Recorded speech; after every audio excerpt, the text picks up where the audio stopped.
Сегізбай және тышқан қыз.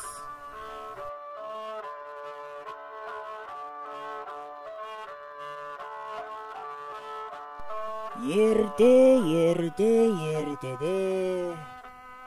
Сегізбай деген кәрі аңшы өмір сүріпті. Әйелі мен балалары баяғыда қайтыс болыпты. Өмірді жалғыз кешкендіктен қарттың көңіл күйі болмайды екен. Бір күні ол аң аулауға шығады. Қараса, аспанда лашын құс ұшып барады.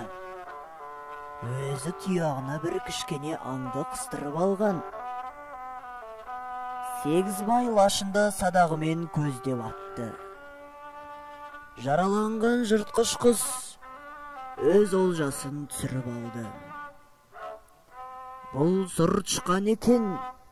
Жүрегі жұмсақ қарт оны қолына алып сипалай бастады.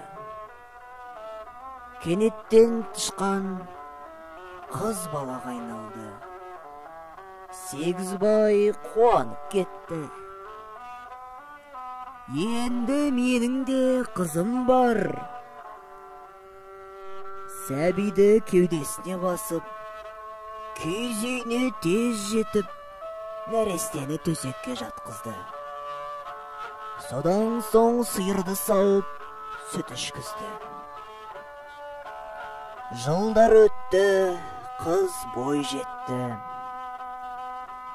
Ай десе аузы, күн десе көзі бар сұлу болып өсті. Жігіттердің сұлтандары құда түсіп, қалың мал беруге дайын болды. Ал қыз болса күйеу туралы естігісі де келмейді екен. Сегізбай мұңайып бір күні қызына бұлай деді. Қызым, сен бой жеттің. Тұрмысқа шығатын уақыт келді. Өзіңе лайықты күйеу таңдап ал. Менің күйеуім ең күшті болу керек. Мен соны қалаймын, деді қызы. Ең күштісі күн болар, деп қарт кісі күнге келді.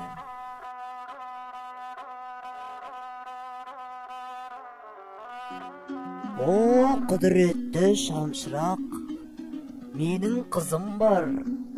Ол әлемдегі ең күштінің әйелі болғысы келеді. Ол сенің әйелің болсын.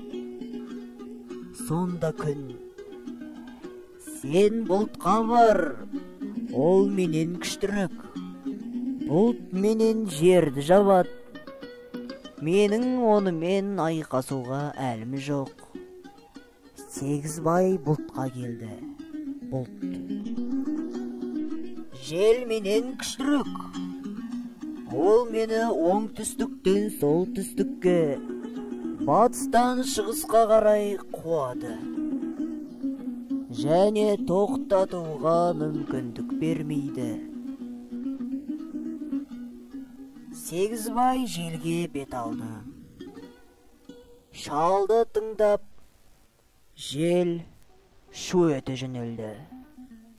Мен күшті деп кім айтты? Әне жартас тұр. Қанша күш салсам да, оны орнынан жылжыта алмадым. Сегізбай жартасқа сәлем беріп, сен бәрінен күшті екенсің. Менің қызыма үйленші, жартас. Егер ең күштіні тапқың келсе, білетін бол. Ол сұр тышқан күн сайын мені жәбірлеп, өзіне үнмен жолдар қазуда. Онымен күресуге дәрмен жоқ. Осы кезде інінен тышқан атып шықты да шыр етті. Қартым, маған сенің қызың ұнайды. Мен оны алар едім, бірақ ол менің үйіме сыймайды ғой. Айтқаны сол-ақ екен. шалдың қызы жетіп келіп, маған басқа күйеудің қажеті жоқ.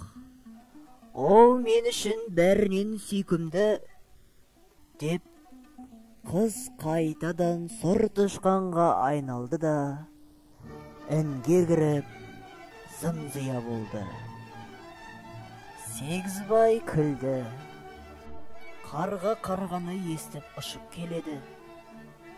Жылқы жылқыны кісінегеннен таниды. Міне қызым да өз теңдесін тапты ғой.